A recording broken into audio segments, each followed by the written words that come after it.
MBS is the crown prince of Saudi Arabia. He's presiding over a horrific war in Yemen. Jets from Saudi Arabia and the UAE are refueled by the United States and the United Kingdom on a daily basis, in fact. There was a resolution put forward by Bernie Sanders, Chris Murphy, and Mike Lee, a tripartisan effort to cut off support for this murderous campaign that has targeted civilians, that has bombed hospitals, that has led to a cholera outbreak. We had the Devil's Row in a video, I believe, was posted of 9 Democratic senators who joined Republicans in voting against it. Some of the ones that come to mind were Chris Coons, as well as Bill Nelson, and of course 7 others. MBS is also a major instigator against Iran, a funder of far-right and terrorist proxies in Syria, still upholding a blockade on Qatar. But he's been given a lot of very positive press coverage in the United States, both because he has been making some modest but positive social reforms in Saudi Arabia, particularly with regards to women. His anti-corruption campaign owes a hell of a lot more to do with consolidating power than any actual effort to rein in the corruption of the kingdom. And he has an incredibly, and of course the Trump administration and the Saudis, a bunch of brain-dead oligarchs with no regard for human life, would have a tight relationship together. So here is Donald Trump speaking with MBS in the White House. They met together, and as you'd imagine, Donald Trump is going to boast about deals. Friends over a fairly short period of time. We've become very good friends over a fairly short period of time. I was in Saudi Arabia in May, and we are bringing back hundreds of billions of dollars into the United States, and we understand that, and they understand that. Some of the things that have been approved and are currently under construction and will be delivered to Saudi Arabia very soon, and that's for their protection. But if you look in terms of dollars, $3 billion, $533 million, $525 million, that's peanuts for you. Should have increased it. $880 million, $645 million, $6 billion, that's for frigates. 889 million, 63 million, that's for various artillery. Some of the things that we're now working on, thanks, and that have been ordered and will shortly be started in construction and delivered. THAAD system, $13 billion. The C-130 airplanes, the Hercules, great plane, $3.8 billion. The Bradley vehicles, that's the tanks, $1.2 billion. And the P-8 Poseidons, $1.4 billion. And what it does is it really means many, many jobs. We're talking about over 40,000 jobs in the United States. So we make the best equipment in the world. There's nobody even close. And Saudi Arabia is buying a lot of this equipment, and a lot of people are at work making the equipment, not only for us, because we, as you know, we're getting a $700 billion military proposal. And that's even a lot for you guys. But we're getting a $700 billion military plan this year, and 716 will be next year, $716 billion. So we really have a great friendship, a great relationship. I would really have to say the relationship was, to put it mildly, very, very strained during the Obama administration. And the relationship now is probably as good as it really ever been. And I think we'll probably only get better.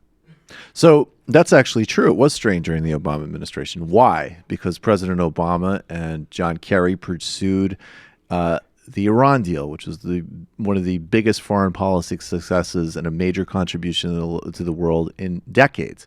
The Obama administration, partially as to try to offset that, also facilitated and allowed for the Saudi campaign in Yemen. And which has killed civilians indiscriminately, but also supposedly targets Houthi rebels who they claim were a proxy force of Iran, but in fact were a more independent operator from the Iranians than before the Saudi intervention there.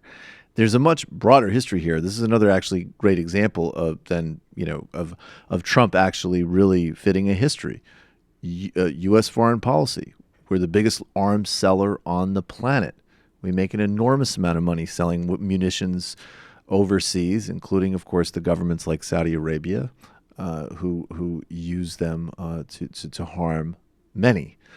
So Trump is in line here, and they were strained under Obama, just as there was some minor strain with Israel, all because of some modestly positive things that the Obama administration was doing in attempts to cool and soothe and deal with long-term problems in the MENA region, all of which Trump, of course, is increasing, along with MBS, who is a lunatic trust fund baby in his early 30s, who is fighting a direct war in Yemen, instigating a proxy war in Syria and filling it. And of course, all sides of the war in Syria, other than the Kurds, are complicit in mass killing, mass indiscriminate slaughter with the highest body count owing to Assad.